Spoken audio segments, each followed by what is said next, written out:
Interesting little instrument. It's a tenor ukulele with doubled strings, and the strings not only doubled, but they two of them are in octaves. Y'all see back there? Yeah, that's good. Very good. And the back? Oh, yeah. Tenor ukulele is quite a bit larger than a soprano ukulele, which we have down here. And this way it goes. On the back row, can compare the sizes. This is a soprano. It goes tenor, concert in between the two, then soprano.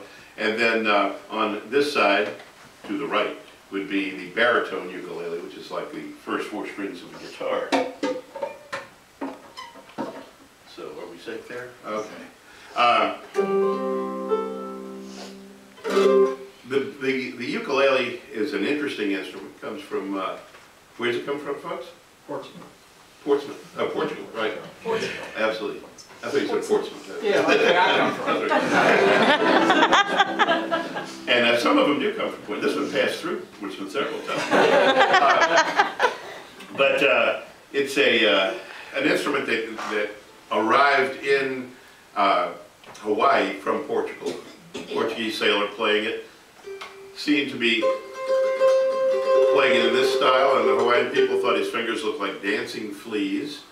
And so they named it ukulele in the tradition, which it means dancing flea in Hawaiian. So that's why we tune it, my dog has fleas. And if you believe that, that's some resort property on Dismal Swamp, I mean, going for really cheap. So anyway, it's a fun instrument to play. It's an instrument that I've always liked, and I thought I would play on here a really offbeat kind of song by Greg Trefidlo, my good friend Greg Trefidlo. And this was a song, this is a parody. Remember parodies? That's back in the days when there were songs everybody knew. Remember songs everybody knew? Jingle Bells was one of them. Yeah. Yeah, there were songs that everybody knew, and then people took and they wrote songs using the tune of the song that everybody knew. And sometimes adapted it so well that you thought you were going to hear the song everybody knew, but instead you were hearing a new set of lyrics to the tune that everybody knew. Everybody getting this down? Okay, good. Yeah.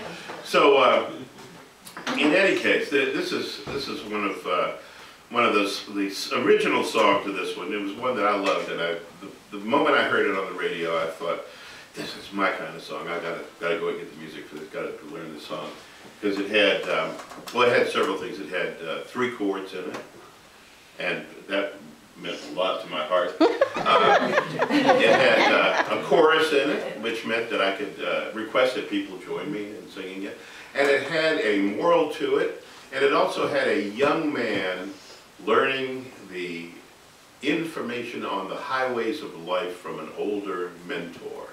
And I always sort of like those tales that, you know, sort of enriched your life with someone else's experiences and downfalls. And so I started out to learn this song, and then by the time I had actually gotten around to deciding to figure out what the chords were to the song, I had already heard it so many times on the radio. It became so popular across the board, not only in pop stations, but country stations, and it was so popular so fast that everybody knew this song. And so there was no point to learning it until one day Greg said to me, hey, do you remember that song? And I said, oh yeah, I meant to learn that many times. And he said, well, Neil Phillips, my bass player, and I just wrote a parody of the song. And I thought, well, hot damn. And here's an excuse to sing the song, but not be really singing that thing that's been on the radio so many times that everybody knows it. So, you can join in on the chorus to this one, because I'm sure you've heard at least the original version of how it really goes. And it's dedicated to anybody who ever had to go and use a public laundry place late in life. Okay? One lukewarm summer's evening in a laundromat in Cleveland, met up with a stranger. We were both there doing sheets, and we took turns staring through the window of the dryer till boredom overtook us, and he began began to speak, and he said, son, I've made a life out of reading people's laundry and learning their life stories by the way they pour their tide. And if you don't mind me saying, I can see you're agitated, and for a cup of fabric softener, boy, I'll give you some advice. He said, you gotta know how to load them, you gotta know how to fold them, you gotta know how to separate so the colors never run, and always count your money when you stand at the changer, 'cause there ain't no time for refunds when your laundry's done. Oh, let's try that again. Here we go. Ready? Ready? Here we go.